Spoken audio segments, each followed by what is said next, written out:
hôm nay ta cùng họp hắn nơi đây, mọi người bên nhau ta hát mừng sinh nhật. 1, 2, 3 ta cùng thôi tắt nên Happy birthday to you.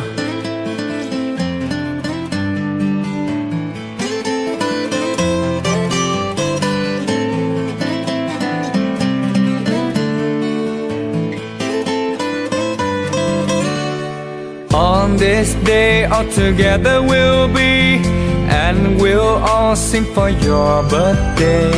1, 2, 3 we blow out the candles. Happy birthday to you. Happy birthday to you. And happy birthday to you.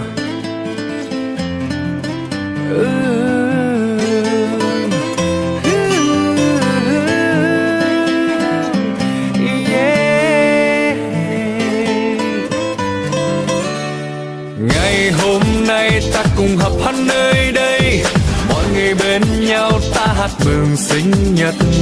1, 2, 3 ta cùng thôi tắt nên Happy birthday to you. On this day all together we'll be, and we'll all sing for your birthday. 1, 2, 3 we blow out the candles. Happy birthday to you. Happy birthday to you.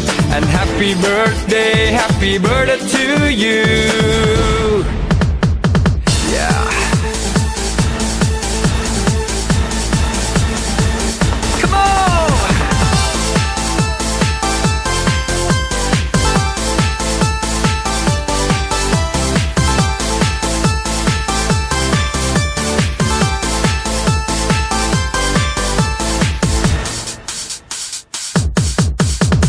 Ngày hôm nay ta cùng họp hắn nơi đây, mọi người bên nhau ta hát mừng sinh nhật.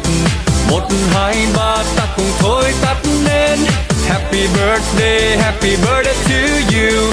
On this day all together we'll be, and we'll all sing for your birthday.